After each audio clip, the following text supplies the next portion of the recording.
Hello students, बेटा आज हम पढ़ेंगे capacitance of A cylindrical capacitor.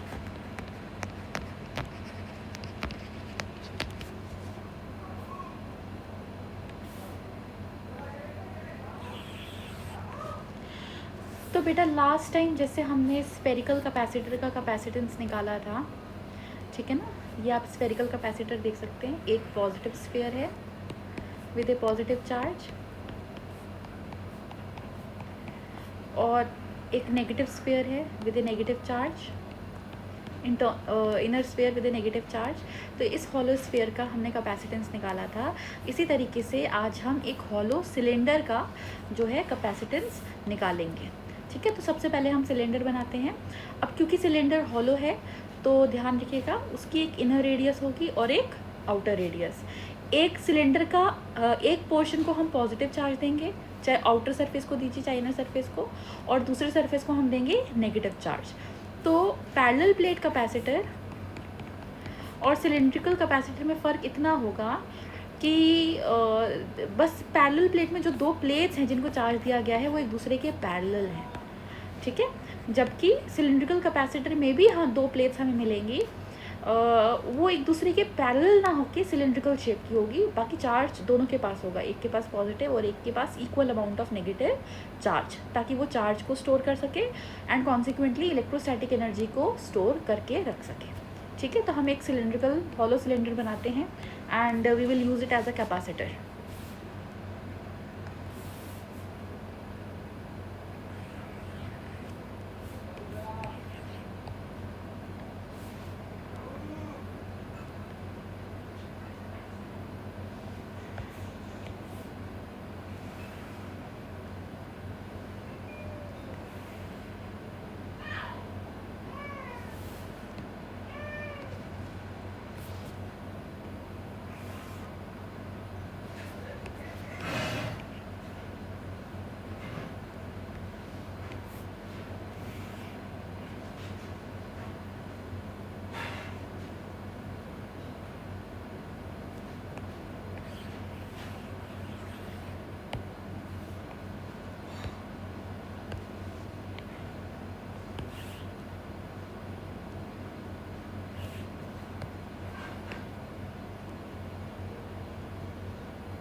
तो बेटा ये हमने एक हॉलो सिलेंडर बनाया है। इस हॉलो सिलेंडर की एक इनर रेडियस होगी और एक आउटर रेडियस। तो सपोज करिए ये इस सिलेंडर की है इनर रेडियस यहाँ से लेकर यहाँ तक ए, और ये हो गई आउटर सिलेंडर की आउटर रेडियस जिसको हम डिनोट करेंगे बी से। So this is inner radius and this is outer radius B, ठीक है। इसको हम इस तरीके से भी शो कर सकते हैं अगर आपको और क्लियरली दिखाना है।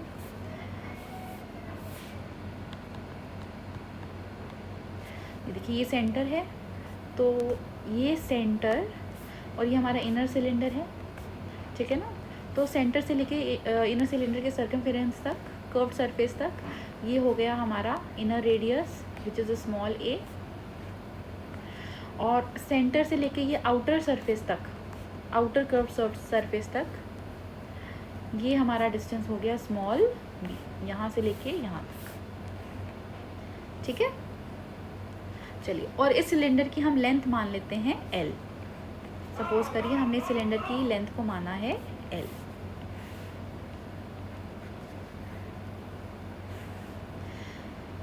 अब बेटा मैंने आपको एक हॉलो सिलेंडर बना के दिखा दिया है। ये कैपेसिटर की तरह तब बिहेव करेगा जब हम इसको क्या प्रोवाइड करेंगे, चार्ज।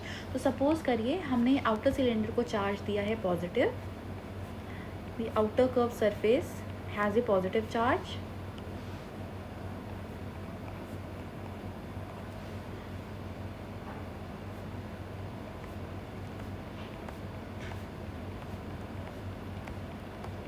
और जो ये हमारा इनर सिलेंडर आपको दिख रहा है, ये जो आपको इनर सिलेंडर दिख रहा है, इसको हमने दिया है नेगेटिव चार्ज। तो इसके सरफेस पे हम बना देते हैं नेगेटिव चार्ज।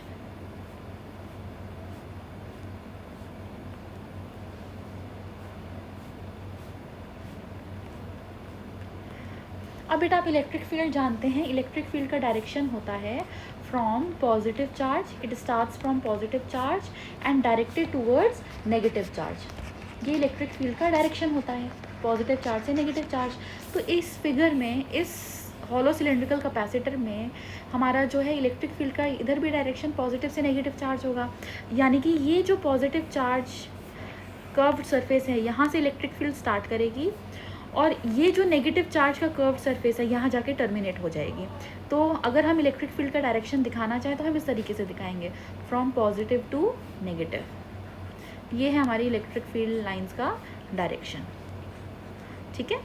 और सिमिलरली इधर भी हमारे पास इलेक्ट्रिक फील्ड लाइंस एग्जिस्ट करेंगी, ठीक है।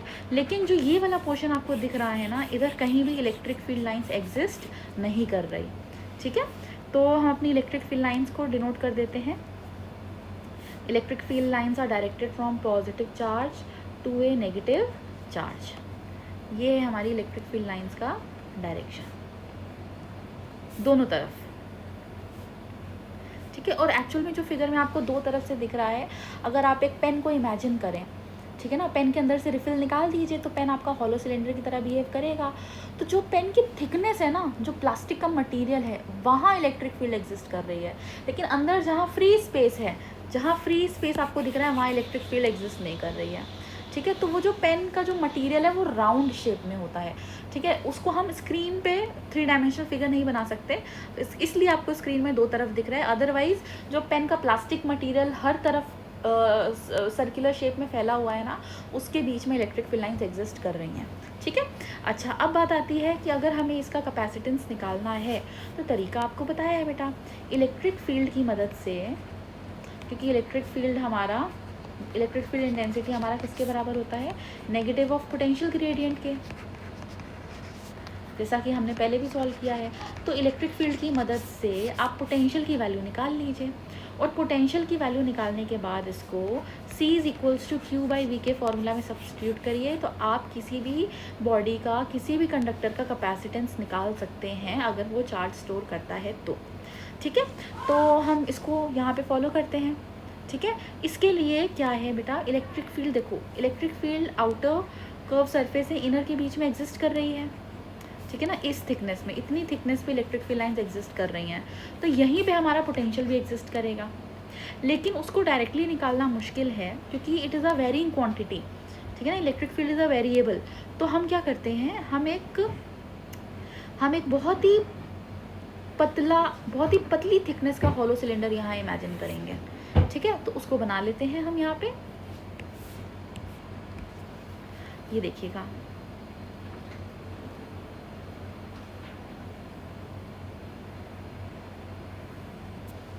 ये हमने सिलेंडर इमेजिन किया यहाँ पे।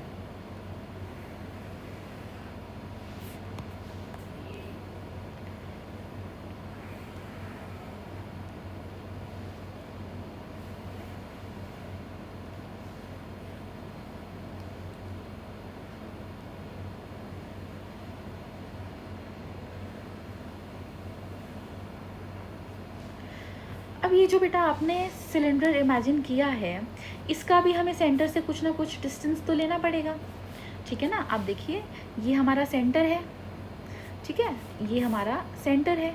जैसे आपने सेंटर और इनर सिलेंडर के बीच का डिस्टेंस स्मॉल ले लिया है, सेंटर और आउटर सिलेंडर के बीच का जो डिस्टेंस है रेडियस वो स्मॉल b लिया है।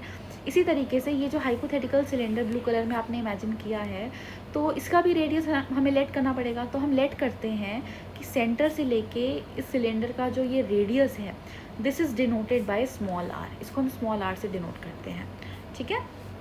So this distance is small r, ठीक है ये भी होलो सिलेंडर। बस फ़र्क इतना है कि ये जो बाहर वाला सिलेंडर था, ये जो सिलेंडर एक्चुअल में हमें दिया गया है क्वेश्चन में, इसकी थिकनेस ज़्यादा है, ये सिलेंडर की थिकनेस ज़्यादा है, ठीक है।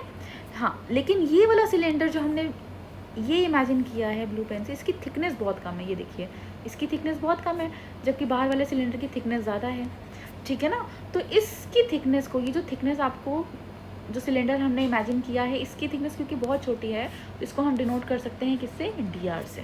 तो इसको डिनोट कर देते हैं, it is denoted by it's thickness is given bye dr, ठीक है। तो अब हम इसको सॉल्व करना शुरू करते हैं। The electric field is given by, electric field is given by negative of potential gradient, ठीक है।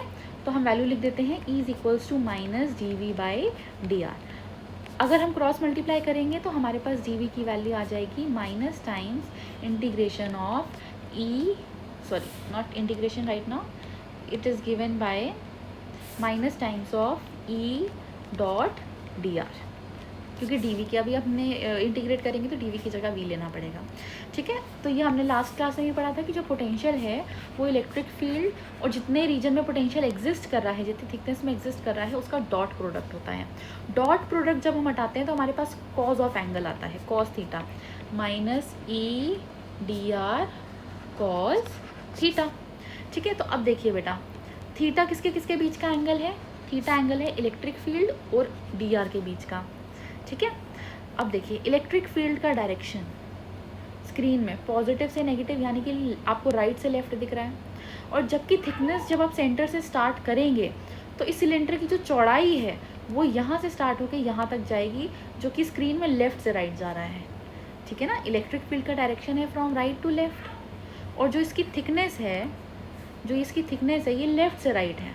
Thickness of the cylinder is from left to right and electric field direction is from right to left. तो जब dr vector और electric field vector का direction opposite है तो इनके बीच का एंगल कितना हो जाएगा, 180 डिग्री, और कॉज 180 डिग्री की वैल्यू बेटा होती है -1, ठीक है।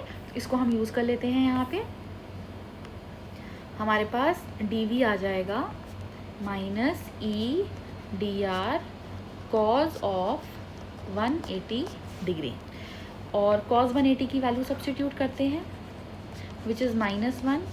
तो ये माइनस और ये माइनस मल्टीप्लाई होके आपको दे देगा एक पॉजिटिव वैल्यू। तो हमारे पास dv आ गया E.dr। इसका मतलब बेटा, ये जो आपको एक्सप्रेशन दिख रहा है इसका मतलब है कि बहुत छोटी थिकनेस dr में E इलेक्ट्रिक फील्ड की वजह से पोटेंशियल एग्जिस्ट कर रहा है dv। इसका मतलब देखिए, बहुत छोटी थिकनेस dr में E इलेक्ट्रिक फील्ड की वजह से जो पोटेंशियल एग्जिस्ट कर रहा है वो है dv। लेकिन असल में हमें इतनी थिकनेस में पोटेंशियल नहीं निकालना, हमें इस थिकनेस में पोटेंशियल निकालना है, ठीक है ना। यहाँ से लेके यहाँ तक इतनी थिकनेस में हमें पोटेंशियल निकालना है।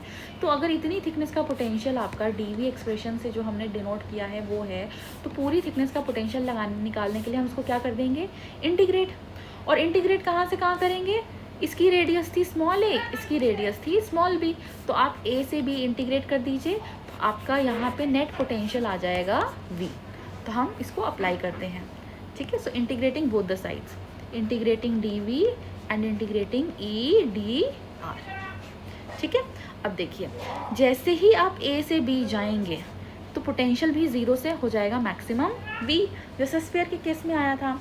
तो हमारे पास v की वैल्यू आ जाएगी integration of E.dr from a to b, ठीक है। dv का इंटीग्रेशन सॉल्व करने के बाद 0 से v आ जाएगा, net potential given by v। अब बात आती है इलेक्ट्रिक फील्ड की। ठीक है, स्टूडेंट्स को कंफ्यूजन रहता है। देखो बेटा, पिछली क्लास में भी आपने यही प्रोसेस फॉलो किया था। हमने एक हाइपोथेटिकल स्फीयर को इमेजिन करा था of thickness dr, and then उसकी भी लिमिट a से b लगा के हमने नेट पोटेंशियल इंटीग्रेट करके निकाला था। बस फ़र्क इतना है कि इलेक्ट्रिक फील्ड का जो एक्सप्रेशन है आपने ये यूज़ करा था। तो स्टूडेंट्स यही एक्सप्रेशन को सिलेंडर के लिए भी यूज़ करते हैं, जबकि ये गलत है। ये फॉर्मूला सिलेंडर के लिए नहीं है, ठीक है ना। हमने स्फीयर के केस में E is equals to 1/4πε0 Q/r इसलिए यूज़ करा था क्योंकि फर्स्ट चैप्टर में हमने स्फीयर की इलेक्ट्रिक फील्ड निकाली थी, Q चार्ज के स्फीयर की। लेकिन अब हम सिलेंडर का क्वेश्चन सॉल्व कर रहे हैं, तो सिलेंडर की वजह से जो इलेक्ट्रिक फील्ड होती है आप उसका एक्सप्रेशन यूज़ करिए, और वो आपको मिलेगा फर्स्ट चैप्टर में।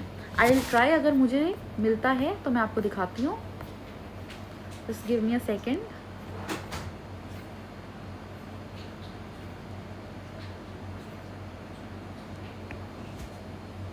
ये देखिए बेटा, हमने सिलेंडर की वजह से ये जो वायर थी इसके पास सिलेंडर बना था ना, तो इस सिलेंडर से कितनी इलेक्ट्रिक फील्ड जा रही है हमने उसका एक्सप्रेशन निकाला था और फॉर्मूला आया था ये, ठीक है ना।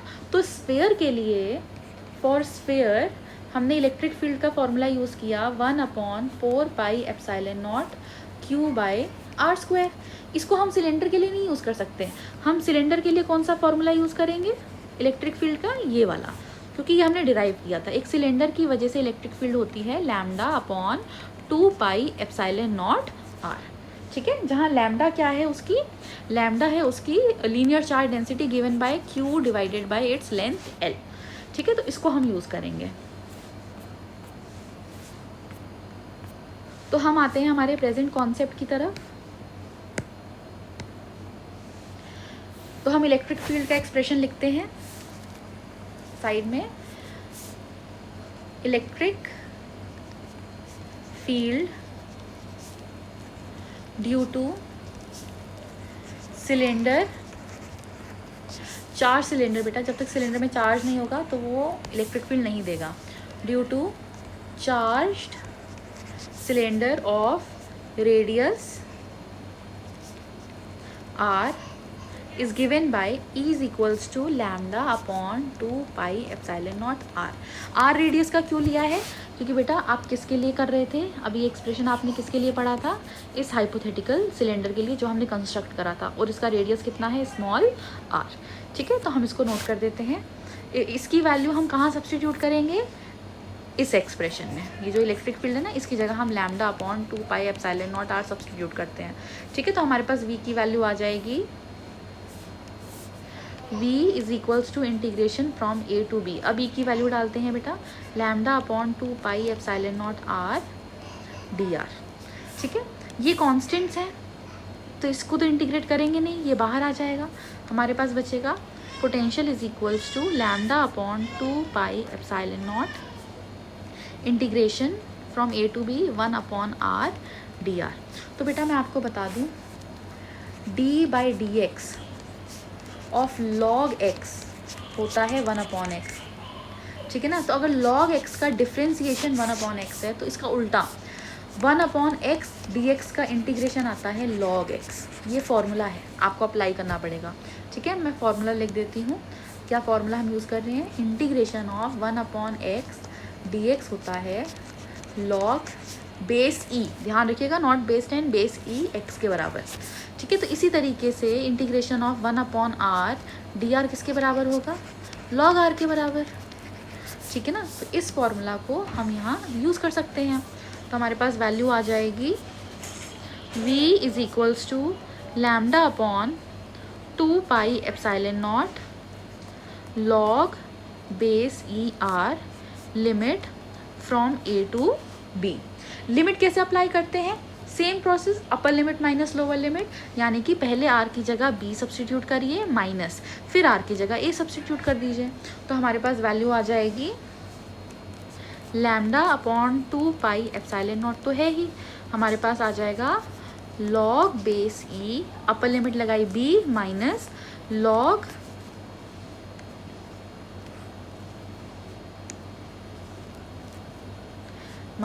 log बेस ई, लोअर लिमिट लगा दी a। एक और फॉर्मूला बेटा हमारे पास होता है, इसको देखिएगा, और वो होता है log m, दोनों बता देती हूँ मैं, log m plus log n होता है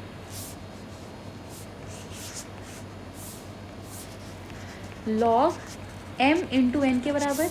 इसी तरीके से log m minus log n होता है log m divided by n के बराबर। तो जब हम इस फॉर्मूला को यूज़ करेंगे log of b minus log of a के लिए, तो ये हमारे पास आ जाएगा log of b divided by a using this formula.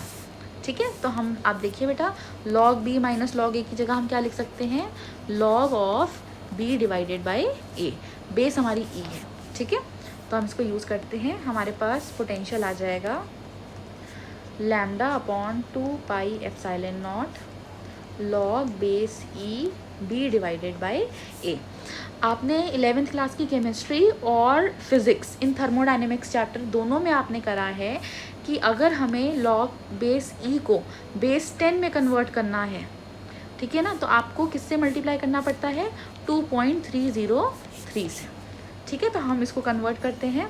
और हाँ, एक और बात, ये जो लैम्डा मैंने अभी आपको बताया, ये होता है लीनियर चार्ज डेंसिटी, यानी कि चार्ज पर यूनिट लेंथ। तो ये वैल्यू भी सब्स्टिट्यूट करते हैं, हमारे पास पोटेंशियल आ जाएगा, लैम्डा की जगह डाला charge per unit length upon 2 pi epsilon not. ठीक है, और मल्टीप्लाई किया 2.303 से, तो ये बन गया log base 10 b by a। ठीक है, तो ये आपने पोटेंशियल की वैल्यू निकाल ली। अब इस पोटेंशियल की वैल्यू को हमें कहाँ सब्स्टिट्यूट करना है, C is equals to Q divided by V में। तो हमारे पास हमारे हॉलो सिलेंडर का कैपेसिटेंस आ जाएगा। तो वैल्यू को सब्स्टिट्यूट करते हैं using this in C is equals to Q by V। तो जब हम ये वैल्यू सब्स्टिट्यूट करेंगे बेटा, तो हमारे पास आ जाएगा Q डिवाइडेड बाई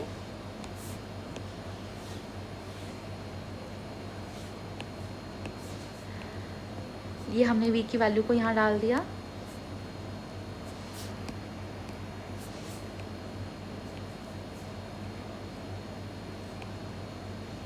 अब आप देखिए बेटा, ये Q से Q तो कैंसिल हो गया।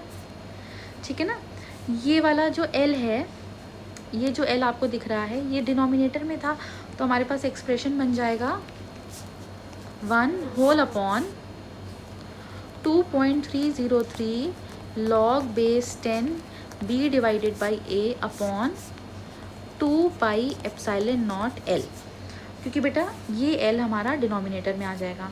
अब इस एक्सप्रेशन को देखिए, ये हमारे डिनोमिनेटर के भी डिनोमिनेटर में है, तो ये ऊपर न्यूमरेटर में चला जाएगा, और हमारे पास कैपेसिटेंस का फॉर्मूला आ गया 2 pi epsilon naught l divided by 2.303 log base 10 b by a।